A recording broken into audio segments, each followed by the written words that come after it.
нийгэмдийн өсөлт болж наалдаг тийм улс төр явахаа байсныг өнөөдөр бүгдээрээ аль альдаа ойлгомоор байгаа. Энэ бол Монгол улсын их хурлын төрийн өөрийнх нь нэр хүндийн уншилтаа гэдэг бид асуудлаа их зөв уншиж, үр дагавраа зөв ойлгож бүгдээр явах хандгаар юм шиг санагдаад байна.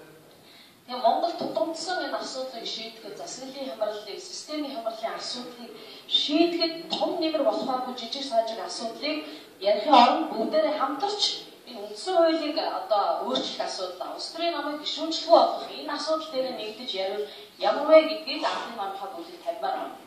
Хоёрдугаар хамтрагчтай хандаж бас хэлэх үг байна. Би яг энэ бүхэн чинь Монголд ямар хэрэгтэй юм бэ гэдэг асуултыг бас өөрсдөө тавьж байгаа. Шударгаас эвсэл засаг хамтраад биднэрт бас ямар хэрэгтэй, Монголд ямар хэрэгтэй юм бэ гэж.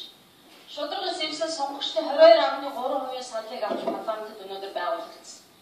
За өнөөдөр эвслийн рейтинг хэд байгаа болоо 5% хүрч байгаа үгүй болоо мэдэхгүй байна. За бидний рейтинг ч дүүрч жижиг асуудал юм а гэж бодоод орхиё л доо.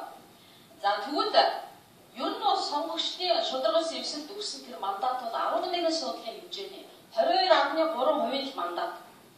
Гэхдээ хүлээлт бол биднээс 100% байгаа. Бид нар энэ 100%-ийг хангасан ямар амлалт өнөөдөр хэрэгжүүлсэн, ямар үйл ажиллагаа явуулсан бэ гэдгээ өөрсдөөсөө асуухаас цаг болсон гэж бодож байна. Хэрвээ аль ч нам олон холоогүй учраас шударгаас эвсэл заримдаа ямар асуудал унахыг, ямар босхыг гэдэг шийдчихэд байна. Тэгэхээр энэ ойлгомжгүй засаглалын хямралаа бид нар бас шийдмээр байгаамаа.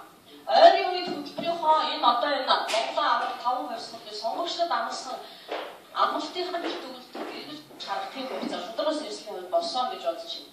Эвслийн гишүүдийн өргөн барьсан ямар хуулийн төсөл батлагдсан бэ гэдгийг бид эргэж цэгнэх цаг болсон гэж бодож байна. Эрх баригчдад тооцогдоод байгаа бидний амлалт 22.3% тэр хүлээлтийг хангаж дийлэхгүй бол ерөн шударгаас эвсэл засгийн газарт байх ёстой юу гэдэг асуудлыг бид өөрсдөө бас тавих ёстой гэж бодож байна. Хэрвээ бидний тавьсан асуудал шийдэгдэхгүй, өргөн барьсан хуулийн төсөл батлагдахгүй, бид энэ амлалтыг хангаж чадахгүй бол 11 суудлынхаа хэмжээнд үйл ажиллагаа явуулбал ямар вэ гэдэг асуудлыг бас тавих ёстой гэж бодож байна. Ер нь бол 4 сар шударгаас эвсэл сонгогдсон 4 сар тэр тусмаа түнээс сонгогдоогүй сайднараа сонгогчд хариу хийхгүй. Энэ сайдныг хамгаалах нь бидний нэг утга учиртай биш юм. Гэхдээ хамгаалахгүй байх нь одоо явуулчих нь бас одоо тийм утгатай биш асуудал болчиход байна. За ерөнхий утгаараа бол энэ бүхэн Монголд ямар хэрэгтэй юм бэ гэдэг асуудлыг бид нэр өөрсдөө тавиад хэрэгтэй бол шударгаас эвсэл засгийн газарт хамтрая, хэрэггүй бол гарыг.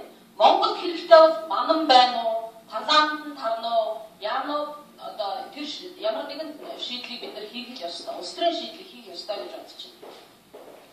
Хэрвээ бидний тавьж байгаа энэ асуудал үндсэн хуулийн өөрчлөлт рүү явж чадахгүй шударгаас эвслийн мөрийн хөтөлбөрт байгаа сонгуулийн амлалтаа биелүүлээгүй нам улс төр ёс суртахууны хариуцлага бүтээдэг тийм тогтолцоо бий болгоно гэж хамгийн түрүүнд амласан байна.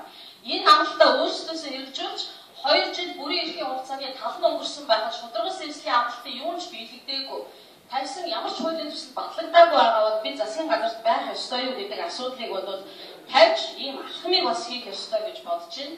Би хувьдаа бол ямар нэгэн алхам хийхээс татгалзахгүй.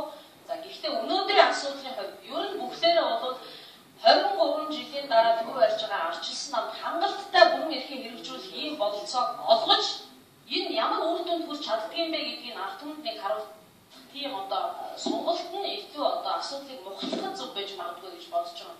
Хэрвээ арчилсан нам энэ асуудлыг шийдэж чадахгүй бол гарцаагаа бид нар үндсэн хуулийн өөрчлөлт рүү явах ёстой.